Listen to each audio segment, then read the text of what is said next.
Europe 1, il est 8h33. Et la c'est revue l'heure de d'été. presse. Et c'est l'heure d'été. La Oui, revue oui. de presse de Natacha Polony. Bonjour Natacha. Bonjour Thomas, bonjour Julie, bonjour à tous. Bonjour. Ce matin, une de vos journaux, on s'aperçoit que les châtiments corporels ne sont pas encore interdits en France.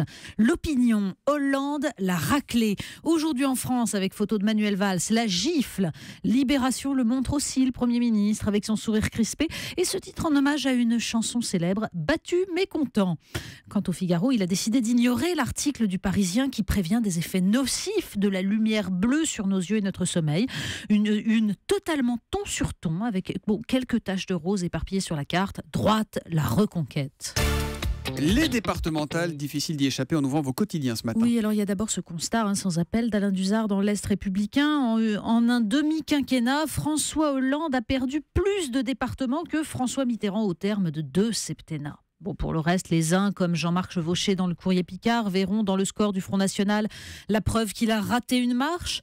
D'autres, comme Alexis Brézé dans le Figaro, rappelleront qu'il s'enracine à un niveau jamais vu, signant l'échec d'une campagne qui en avait fait l'épicentre.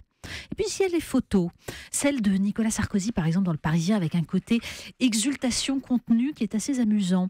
Nathalie Chuc précise qu'il s'est gardé d'allumer un Havane pour fêter ça. Selon un proche, il a plutôt fait dans le gros rouge qui tâche, oui, restrictions budgétaires et communication politique.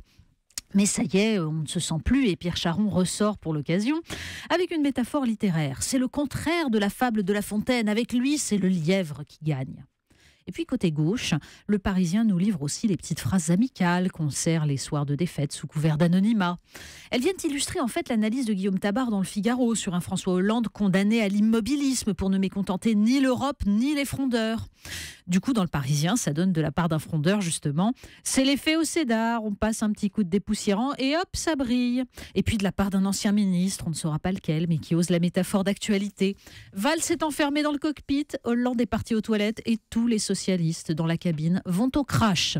L'impact, sans doute, ce sera pour les élections régionales. C'est pas forcément du meilleur goût. Il y a le traitement de l'information et puis la façon dont on parle de cette information. Ça, il y a Daniel Schneiderman pour tout ça. Mais oui, Daniel Schneiderman dans Libération qui revient sur cette petite information qui ressemble à de la cuisine journalistique. Le journal Le Monde a annoncé avoir sous-traité à un robot des petits paragraphes annonçant les résultats canton par canton.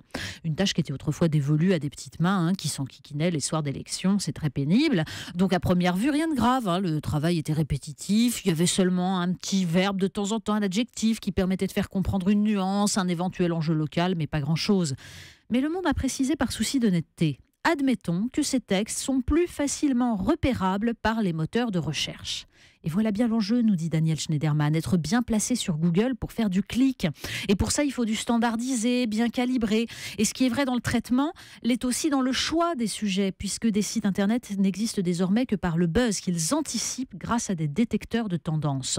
On lit l'article et on a la sensation d'une espèce d'immense vague qui monte et qui va submerger tous ces articles du jour sur les politiques, sur la démocratie. On en vient à la catastrophe aérienne et même aux catastrophes aériennes. Mais oui, parce qu'après tout, l'humain est faillible, mais faut-il s'en débarrasser ?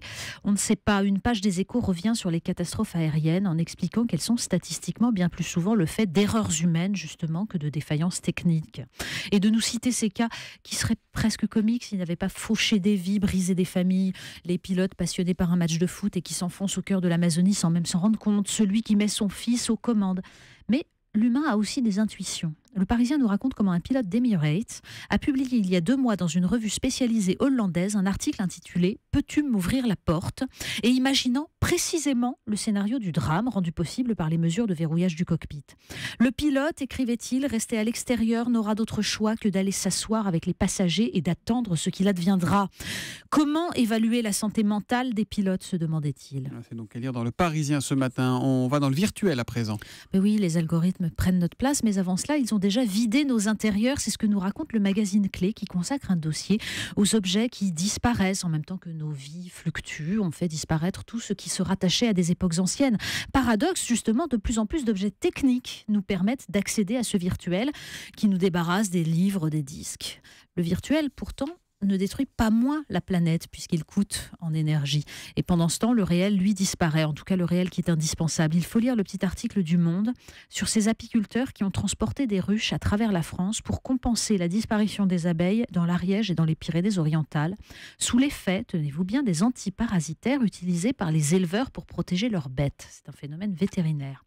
Et l'article nous explique qu'en Californie, tous les ans, on achemine à prix d'or 36 milliards d'abeilles pour polliniser les 300 000 hectares d'amandiers. Abeilles qui meurent aussitôt, puisque les amandiers sont évidemment abondamment traités.